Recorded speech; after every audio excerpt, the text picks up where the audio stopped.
setting new standards in podcast excellence. You have joined the WBT, fully focused on business and taxes. Here is your host, Michael Lodge.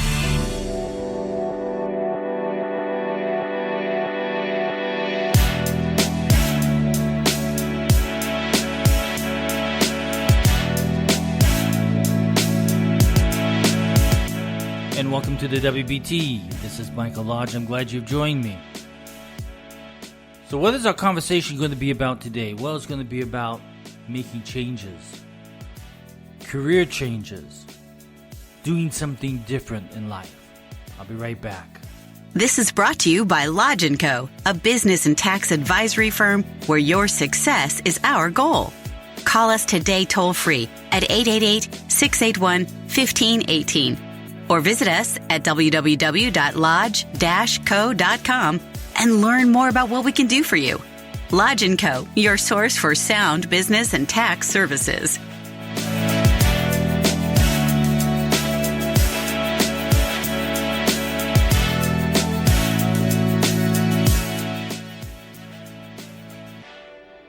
Over the last few days, I've been getting a lot of requests from various people who want to talk about changing their careers. They want to do something different. They're burnt out. They're tired. They've gone as far as they think they can go. So the question that they ask is, well, how do I look at this? How do I look at changing my career? What are my steps that I need to do? You know what? I've been at that point. 2 years ago, 3 years ago, I decided I want to change the direction of what I'm doing. And I did it. But I had to sit down and plan it. And that's what this whole life experience that we're going through in our careers is, that we have to plan out what we want to do and what we need to do to get there. The first thing that you have to do is you have to ask the why. Why am I feeling this way? And there are so many people know they hate or have outgrown their jobs. They're burnt out, but they don't have much awareness beyond that. You've got to get clear on the why before you just start steamrolling down the road towards something new. I know you want to do it, but you have to ask the reason, why am I feeling this way? Why am I wanting to change? If you don't ask that question, otherwise you could end up in a far different spot than where you want to be. But one that you still ultimately hate. And what's the point of that effort? It's a waste of time. Think about these questions. Just put them into your mind. Why do I want this? Why do I think this new career or change will make my life any better? And what might the downsides or risks be for making this change? Sometimes in going through the exercise, you realize that things actually might not be as rosy, as wonderful as you had fantasized. Above anything else, and sometimes the path will become even more appealing and make even better sense. But you've got to ask that question, why? And then you need to get clear on the what. Why? What? What does this new job or career look like? What does it not look like? What's it even called? That's the question. A very important question that you should consider. Do I have any career capital in this? In other words, it really means, are you going to be able to leverage your skills, your contacts, and your professional brand to make a successful transition? So many people drink the follow your passion, and everything will fall into place. It's Kool-Aid. It's poison. It's nonsense. Follow your dreams. Scientific research done by a computer scientist called Cal Newport shows that those who follow their passions statistically have a lower probability of finding long-term career fulfillment than those who leverage existing career capital when making a shift. He also suggests that, and I agree with this, that you're better off pivoting into roles that leverage the career capital you've already built up over the years, drawing upon the areas of expertise that you've built and putting it into new and creative ways. Don't follow that dream. You have all these people out there. Do it the 10x way. Listen. It's all dreams. It's pipe. It's pipe dream. If you don't ask the questions and if you don't put things into place, you're going to have a very slim chance of success. Then you need to figure out what's it going to take. What is it going to take to get there? Are you lacking certain skills that you need to be an attractive candidate for these new types of roles that you want to go into? Do you need certification? Do you need to take more classes? Do you need a license to do what you need to do, that you would love to do? Sometimes even if you do, it's extremely within reach. It could be a simple matter of taking an online course or gaining some baseline proficiency so that you can say confidently, yes, I know Excel, or yes, I know medications, or yes, I know QuickBooks, or yes, I know accounting, yes, I'm certified in this, yes, I'm etc. And you know what direction I'm going with this. But sometimes you need more extensive education in licenses. You need to sleuth this information out and make decisions on whether you're willing to make the front end investment that this pivot requires or not. So you also need to outline an additional resources you'll need in order to pull this change off. What is it going to require? Will you need childcare support? Will the effort take time away from other relationships or activities in your life? Can you get your family on board? Forget about your friends, because friends are the worst to go to advice sometimes, because sometimes their mindset is you're in a comfortable position. Don't stray from that. Don't do it. Do what you're doing now. You're doing okay. You're making lots of money. But they don't understand, because they're not in your shoes of what you want to do, of how you feel. You need a change. You're burnt out. You need something different. So to get to that point where you need to change, you need to make an action plan. Begin with the end in mind. Okay? Look at the end of where you want to be and put that as your mindset, okay? Within your action plan. What's your primarily? What is your primary goal and ideal timeline? Once you've got that nailed, break it down into major milestones. Skills you need to acquire, people you need to meet, things you need to wrap up in your current job, personal things you need to attend to prior to making this shift in your life, and what are the milestones? Again, yourself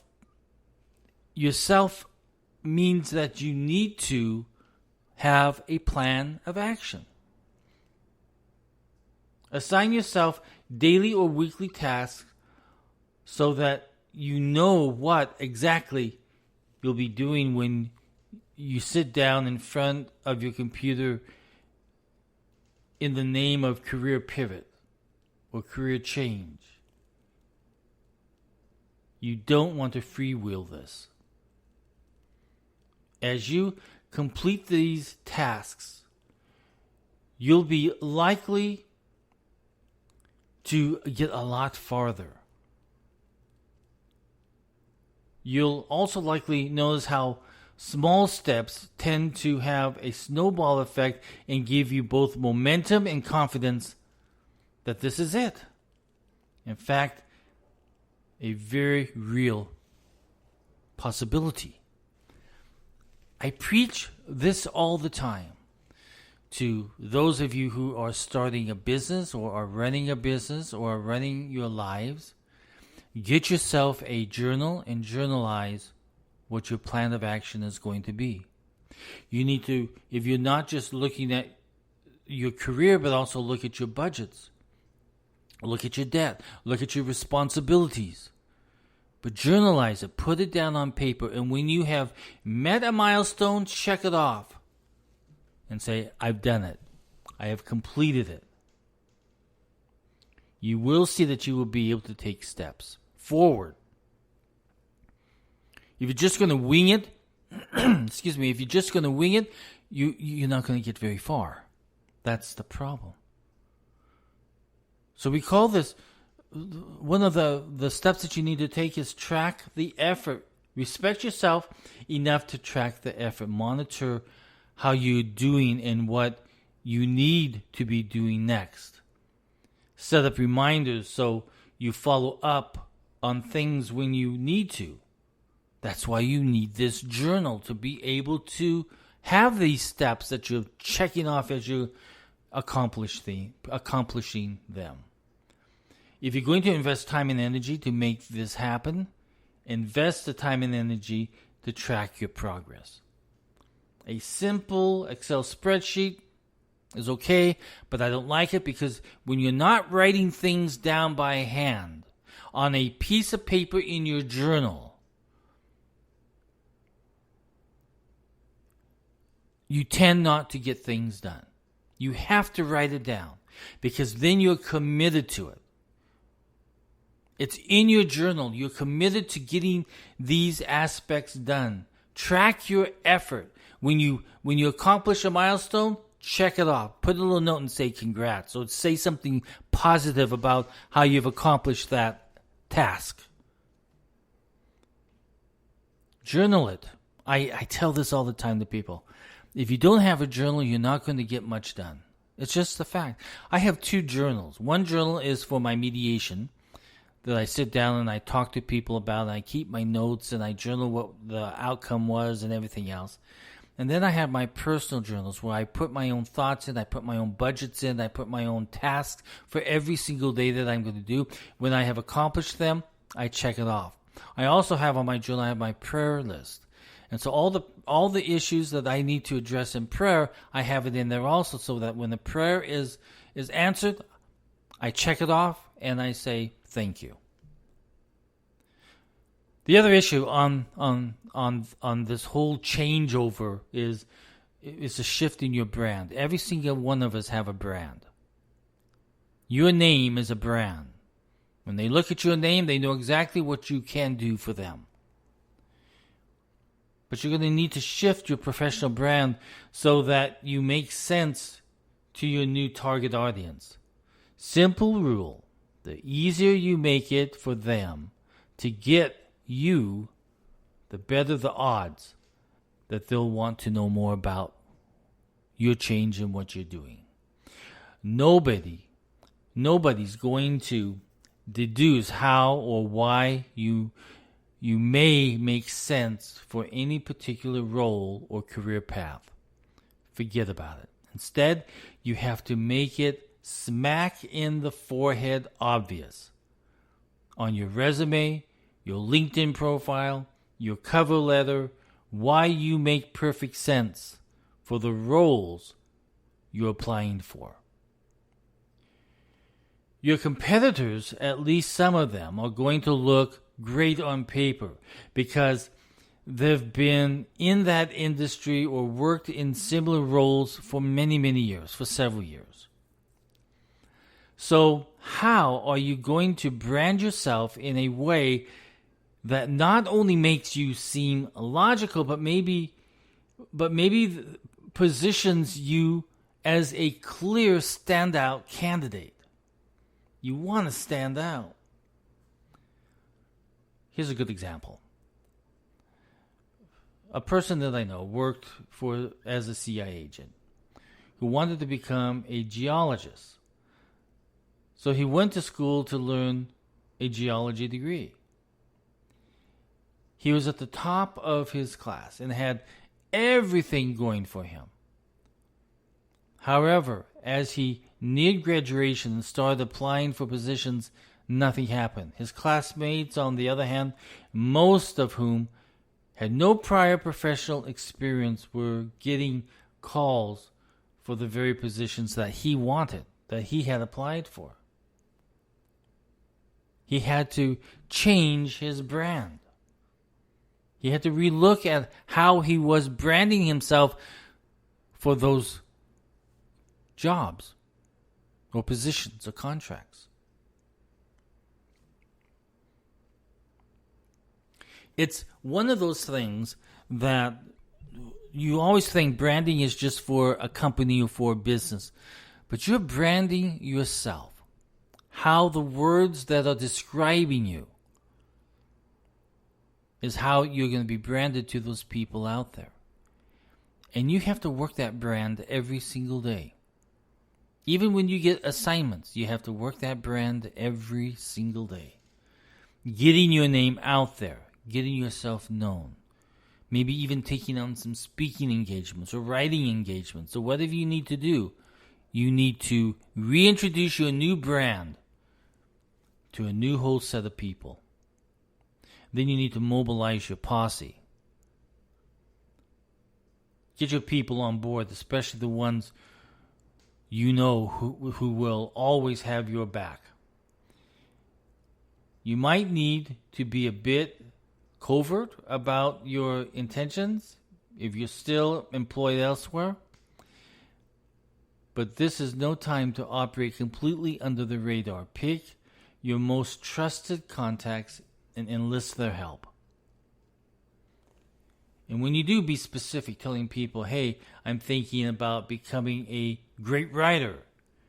It's fine and well, but it doesn't really spell out what you need or how specifically they can help the most.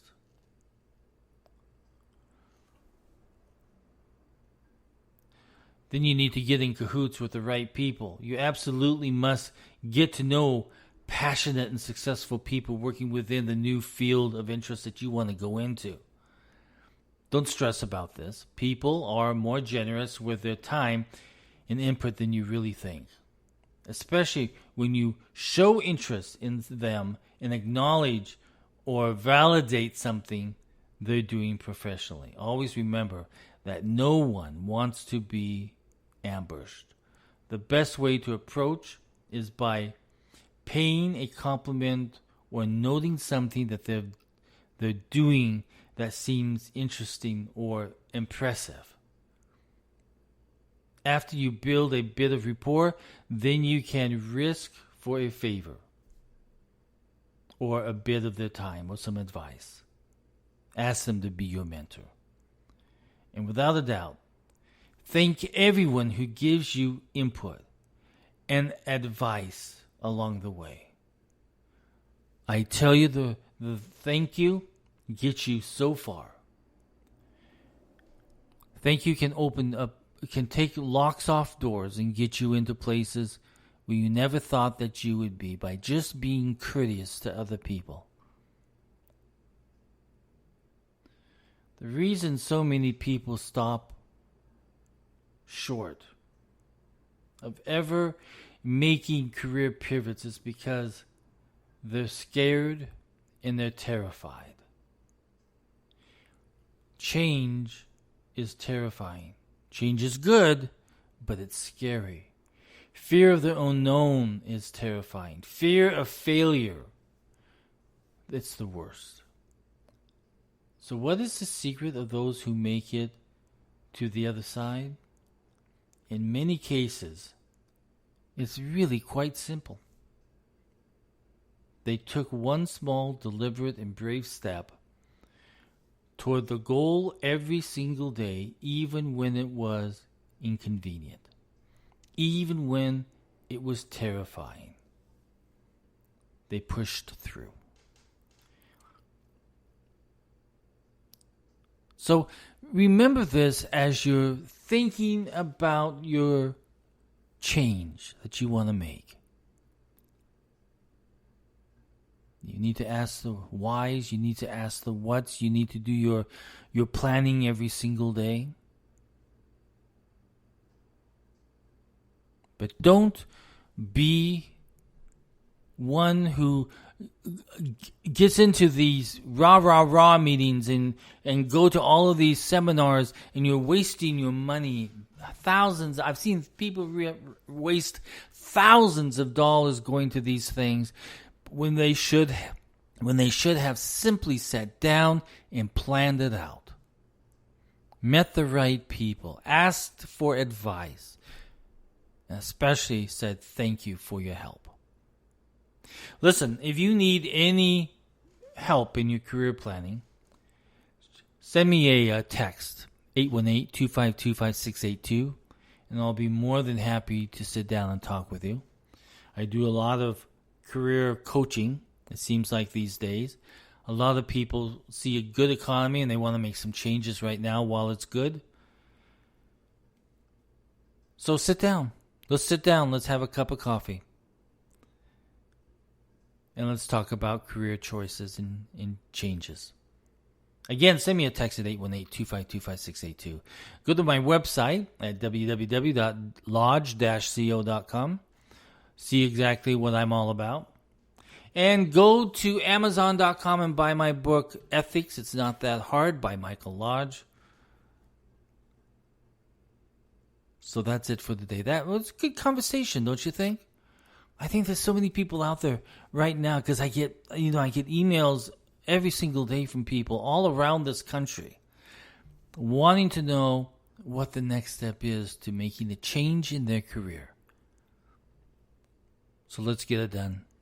I'll talk with you very soon. Again, everybody go out. Do something great.